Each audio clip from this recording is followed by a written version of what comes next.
21/3/2026 ಶನಿವಾರ ಬೆಳಗ್ಗೆ ಸುಮಾರು 7 ಗಂಟೆಗೆ ಪಿಡಿಹಳ್ಳಿ ಲಿಮಿಟ್ಸ್ನ ಕರೇಕಲ್ ಅನ್ನೋ ಒಂದು ವಿಲೇಜ್ನಲ್ಲಿ ಒಂದು ಮನೆಯಲ್ಲಿ ಒಂದು 58 ವರ್ಷ ವಯಸ್ಸಿನ ಮಹಿಳೆ ಅಂತ ಇವಳಿಗೆ ಆಕ್ಸಿಡೆಂಟಲಿ ಬೆಂಕಿ ತಾಗಿ ಡೆತ್ ಆಗಿದೆ ಅನ್ನುವಂಥದ್ರ ಬಗ್ಗೆ ಒಂದು ಪ್ರಿಲಿಮಿನರಿ ಇನ್ಫಾರ್ಮೇಶನ್ ಪಿಡಿಹಳ್ಳಿ ಪೊಲೀಸ್ ಸ್ಟೇಷನ್ಗೆ ಬರುತ್ತೆ. ಆ ಸಂದರ್ಭದಲ್ಲಿ ಪೊಲೀಸ್ ಸ್ಟೇಷನ್ ಸಿಬ್ಬಂದಿ ಸ್ಥಳಕ್ಕೆ ವಿಸಿಟ್ ಮಾಡಿ ಪರಿಶೀಲನೆ ಮಾಡಿದಾಗ ಸ್ವಲ್ಪ ಸಸ್ಪಿಷಿಯಸ್ ಆಗಿ ಒಂದು ಮೃತದೇಹ ಕಂಡು ಬಂದಿದ್ರಿಂದ ಹೆಚ್ಚಿನ ಸೋಕೋ ಟೀಮ್ ಹಾಗೆ ಡಾಗ್ ಸ್ಕ್ವಾಡ್ ಅನ್ನ ಸ್ಥಳಕ್ಕೆ ಕರೆಸಿಕೊಳ್ಳಲಾಗ್ತದೆ. ಆನಂತರ ಪರಿಶೀಲನೆಯಿಂದ ತಿಳಿದು ಬಂದಿದ್ದೇನಂತಂದ್ರೆ ಇದು ಸಸ್ಪಿಷಿಯಸ್ ಸರ್ಕಮ್ಸ್ಟೆನ್ಸಸ್ ಅಲ್ಲಿ ಮಹಿಳೆಗೆ ಕೊಲೆ ಮಾಡಿ ಆನಂತರದಲ್ಲಿ ಅವಳನ್ನ ಆಕ್ಸಿಡೆಂಟಲ್ ಕಾಣೋ ರೀತಿಯಲ್ಲಿ ಅವಳಿಗೆ ಬರ್ನ್ ಮಾಡಿರೋವಂಥದ್ದು ಇದ್ದಂಥದ್ದು.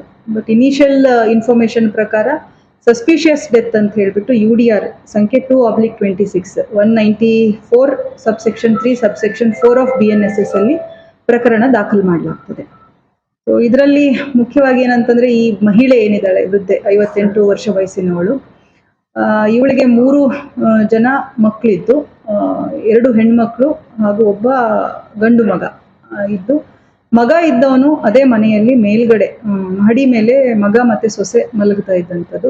ಮಗ ಇದನ್ನ ಮೊದಲನೇ ಬಾರಿಗೆ ನೋಡಿ ಬೆಂಕಿ ಹೊಗೆ ಕಂಡಿದ್ರಿಂದ ಇಮಿಡಿಯೇಟ್ಲಿ ಅವರ ಚಿಕ್ಕಪ್ಪನಿಗೆ ಕರೆದು ಇನ್ಫಾರ್ಮ್ ಮಾಡಿ ಆ ಸ್ಥಳದಿಂದ ಬೆಂಕಿ ನಂದಿಸುವಂತ ಪ್ರಯತ್ನ ಮಾಡ್ತಾನೆ. ಆನಂತರದಲ್ಲಿ ಕಂಪ್ಲೇಂಟ್ ರಿಸೀವ್ ಆಗ್ತದೆ. ಹೆಚ್ಚಿನ ಪರಿಶೀಲನೆಯಲ್ಲಿ ಡ್ಯೂರಿಂಗ್ ಪೋಸ್ಟ್ ಮಾರ್ಟಮ್ ನಮಗೆ ಕಂಡು ಬಂದಂಥದ್ದು ಮಹಿಳೆಯ ದೇಹದ ಮೇಲೆ ಕೆಲವು ಶಾರ್ಪ್ ವೆಪನ್ ಇಂದ ಇಂಜೂರ್ ಮಾಡಿರುವಂತ ಒಂದಷ್ಟು ಉಂಡುಗಳು ಕಂಡು ಬರ್ತದೆ.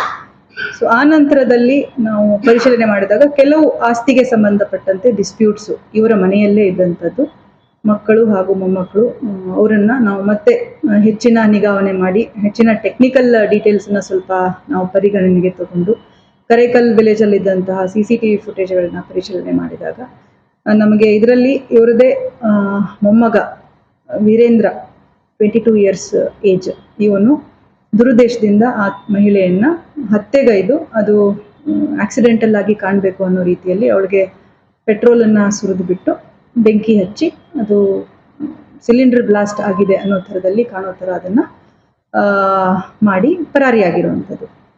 ಈಗಾಗಲೇ ಈ ಆರೋಪಿಯನ್ನ ನಾವು ವಶಕ್ಕೆ ತಗೊಂಡಿದ್ದೇವೆ. ಇನ್ನೂ ಹೆಚ್ಚಿನ ಎನ್ಕ್ವೈರಿ ತನಿಖೆ ಮಾಡಲಾಗ್ತಾ ಇದೆ. ಪರಿಶೀಲನೆಯಿಂದ ಈಗಾಗಲೇ ನಮಗೆ ತಿಳಿದು ಬಂದಿರೋದೇನೆಂದ್ರೆ ಇವನಿಗೆ ಇನ್ನೊಂದು 2 ಅಕಂಪ್ಲೀಸ್ ಅಂದ್ರೆ ಕೋ ಅಕ್ಯೂಸ್ಡ್ ಇದ್ದಾರೆ ಅನ್ನುವಂಥದ್ದು, ಅದನ್ನ ಕೂಡ ನಾವು ಪತ್ತೆ ಹಚ್ಚುವಂತ ಪ್ರಯತ್ನ ಮಾಡ್ತಾ ಇದ್ದೇವೆ. ಬ್ಲಾಸ್ಟ್ ಮಾಡಿಲ್ಲ, ಬಟ್ ಬೆಂಕಿ ಹಚ್ಚಿರೋದನ್ನ ಫಸ್ಟ್ ನಮಗೆ ರಿಪೋರ್ಟ್ ಮಾಡಿದಾಗ ಸಿಲಿಂಡರ್ ಬ್ಲಾಸ್ಟ್ ಆಗಿದೆ ಅನ್ನೋ ರೀತಿಯಲ್ಲಿ ನೋಡಿರುವಂತಹವರಿಗೆ ಅದು ಅನಿಸಿದೆ ಬ್ಲಾಸ್ಟ್ ಆಗಿದ್ದಕ್ಕೆ ಬೆಂಕಿ ತಾಗಿದೆ ಅನ್ನುವಂಥದ್ದು.